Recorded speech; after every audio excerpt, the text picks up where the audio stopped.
بخاری شریف کی روایت اور موطا امام مالک میں بھی جو الفاظ ہیں اس پر غور کیجئے گا. الفاظ یہ ہیں کان الناس یؤمرون ان یضع الرجل الید الیمنی علی ذراعہ الیسری، کہ لوگوں کو حکم دیا جاتا تھا کہ وہ اپنا سیدھا ہاتھ الٹی ذراع پر رکھیں.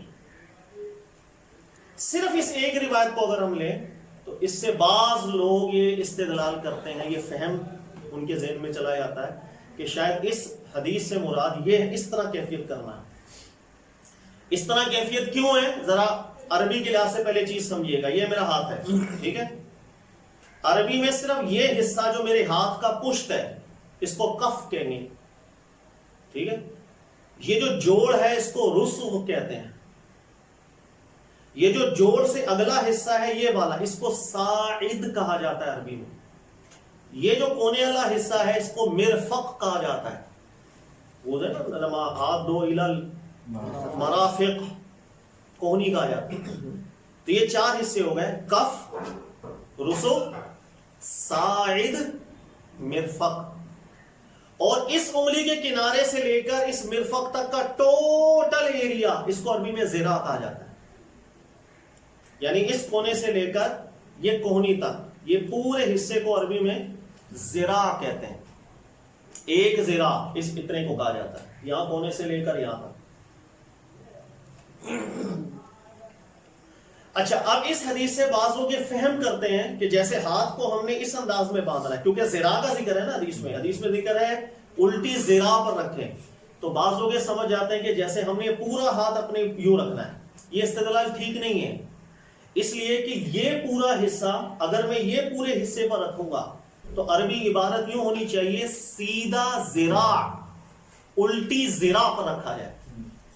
یعنی سیدھے ہاتھ کا ذراع الٹی ہاتھ کے ذراع پر رکھا جائے تو یہ سیدھے ہاتھ کا پورا حصہ الٹے ہاتھ کے پورے حصے پر آ جائے گا. اس انداز کے اندر یہ دیکھیے گا، یہ کونی، یہ کنارہ یہاں ملے گا، یہ کنارہ یہاں ملے گا. ذراع کے اوپر ذراع آ گیا.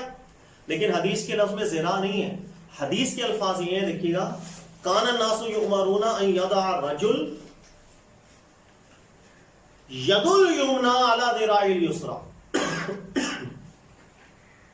کہ مرد جو ہے وہ اپنا سیدھا ہاتھ الٹی ذراع پر رکھے. اور ید یہ ہے سیدھی ذراع الٹی ذراع پر رکھے، یہ حدیث کے لفظ نہیں ہے. سیدھا ہاتھ الٹی ذراع پر رکھے. تو اس جو بخاری کی روایت ہے اس میں صرف اتنی بات ہے کہ جو سیدھا ہاتھ ہے یہ ہم نے ذراع پر رکھنا ہے. اچھا، آپ ذراع کے کس حصے پر رکھیں؟ کیونکہ یہ تو ایریا چھوٹا ہے، یہ ایریا بڑا ہے. تو صرف اس ایک روایت کو اگر ہم لیں تو ہمارے ذہن میں یہ بات آ سکتی ہے کہ اگر ہم اس ہاتھ کو یہاں رکھ لیں، یہاں رکھ لیں، یہاں رکھ لیں یا یہاں رکھ لیں، حکم پورا ہو جانا چاہیے. ایسا ہی ذہن میں آتا ہے نا. تو یاد رکھ لیجیے گا کہ ہم اپنی فہم سے کام اس وقت لیں گے کہ اگر حدیث کی وضاحت حدیث خود نہ کر رہی ہو. اگر حدیث کی وضاحت حدیث خود کر رہی ہے تو ہم نے اس کو ترجیح دینی ہے جس کی وضاحت حدیث خود کر رہی ہے. اگر اللہ کی قرآن کی آیت کی تفسیر کسی اور مقام پر ایک اور آیت کر رہی ہو تو اس کو تفسیر القرآن بالقرآن یہ سب سے افضل ہوتی ہے. اسی طرح حدیث کی وضاحت اگر دوسری حدیث ہی خود کر رہی ہے تو حدیث کی شرح حدیث سے لے جانا سب سے افضل ہوتا ہے، بجائے اس کے کہ ہم اپنی فہم سے کوئی نتیجہ نکالیں. ہاں، اگر حدیث میں اس کی وضاحت نہ آئی ہوتی تو ہم پھر اپنی فہم، اپنا استدلال، اپنی سوچ، اپنا استدلال، اپنا قیاس جو چاہے ہم کر سکتے تھے. لیکن یہاں پر اس بات کو سمجھنے کے لیے کہ سیدھا ہاتھ الٹی ذراع پر رکھنا ہے. اب ہاتھ چھوٹا ہوتا ہے، ذراع بڑی ہے، تو ہاتھ کو اس پوری ذراع کے کہاں رکھیں؟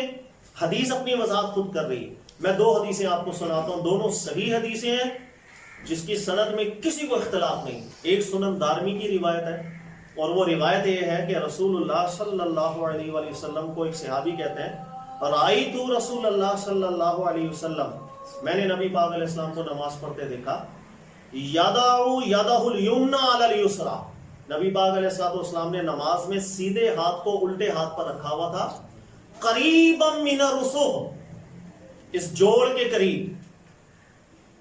میں نے نبی علیہ السلام کو خود نماز پڑھتے ہوئے دیکھا، رسول اللہ صلی اللہ علیہ وسلم نے اپنے ہاتھ کو الٹی ہاتھ پر کہاں رکھا تھا؟ قریبا من الرسغ، اس جوڑ کے قریب. صحیح روایت ہے.